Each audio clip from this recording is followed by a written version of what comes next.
welcome to This is Private Practice. We've made it to Thursday, and yes, I'm back.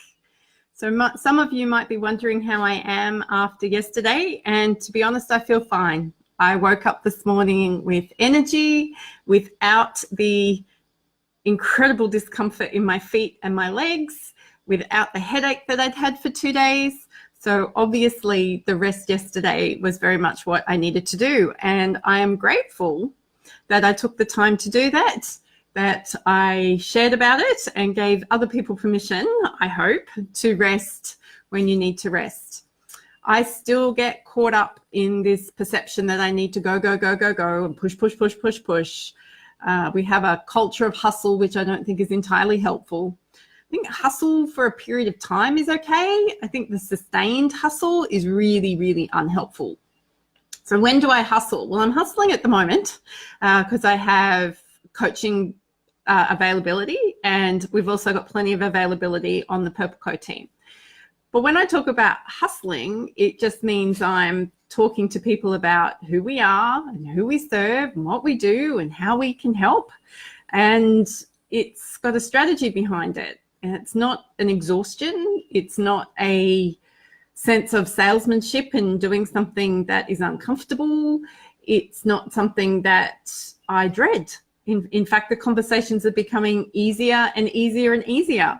I had the most delightful consultation today. A young man called me from Victoria. He's a physiotherapist, which is pretty cool for me. But like so many clinicians, he is sick of feeling like he needs to see too many clients in a day to make his practice profitable.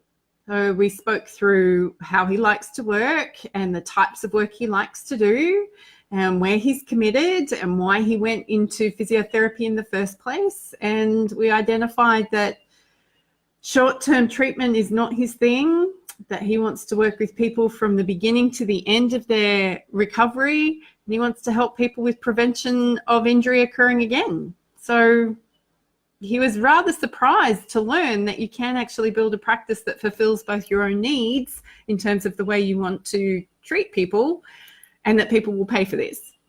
What was interesting for him is that he works currently with a physio practice that is doing a lot of new clients. Like every 30 minutes, there's a new patient coming in. Every 30 minutes, there's a new patient coming in.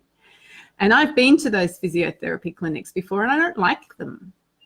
So I discovered that if I booked a double appointment, it meant that I got longer time with my treatment provider. I felt like I was learning how to do my exercises properly, and I felt like I was able to express what I needed to express about my own treatment. He was also surprised today to learn that I would pay for 2 sessions because that's what I want to do. I want to be taken seriously. I want people to build relationship with me. And it's important for me to know that I'm being treated by somebody who cares for me. So that got me thinking. I actually do that when I go and see my GP as well. So here in Australia, we have GP appointments that are usually for 10 minutes. And I can assure you, as somebody living with chronic health conditions, 10 minutes is not long enough.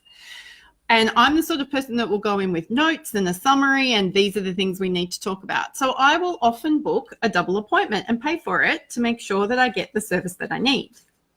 So if there's anybody else out there watching this today concerned that people won't pay for good quality service, I'm here to share with you that that's rubbish. How many of you watching this video would prefer to go to treatment providers who take care of you, who want to know about you, who want to know more than just this tiny little part of you? You know, if you're going to a dentist because you've got a toothache, don't you want them to know about how that's come about and why it's there and what they're going to do to fix it and making sure there's no infection? How can that happen in such a short space of time when they're worried about the next person coming in and churning through the people in that chair? So I want to encourage you today. I want to encourage you that if you want to give good quality services, you can do that. And it's about learning how to express it to people in a way that makes them think that buying your services from you is a no friggin' brainer. Because we're not getting younger. People are living longer. People are living with more complicated and complex health issues.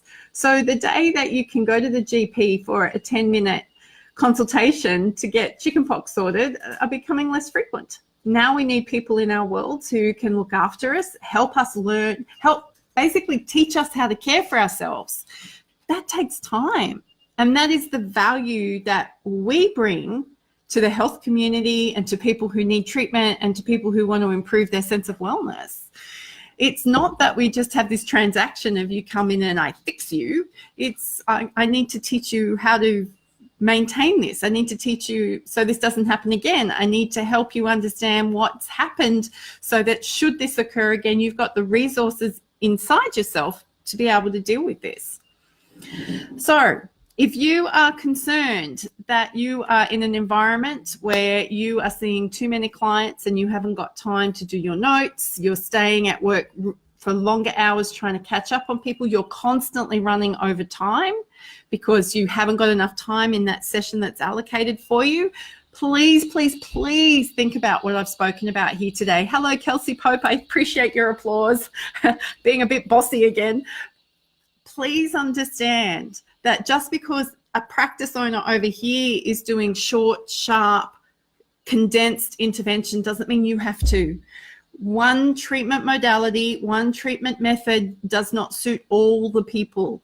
And if you've got a way that works for you and for your clients, then there's going to be more of them around, because seriously, we're not all clones of one another. And every person will turn up to a treatment professional with a new way of trying to deal with an injury or an illness or a condition that we've seen over a long period of time. So I encourage you to be convicted about what you know works for you and what you know works for your clients. But we will have no trashing of other therapists or any other clinician, because what works for them might not be what works for us. We're all needed. We're all part of the one solution, which is to help improve the health and wellness of our populations. So I made it through Thursday, feeling pretty good. Got a Friday happening tomorrow. Surprise, Friday came after Thursday. Probably going to be running a little bit later tomorrow because we're doing an interview here in the afternoon. But I'll look forward to catching up with you for Celebration Friday and finding out what you've been up to, what's been going on for you, and looking at all the different things that we can be celebrating. Go be your awesome self.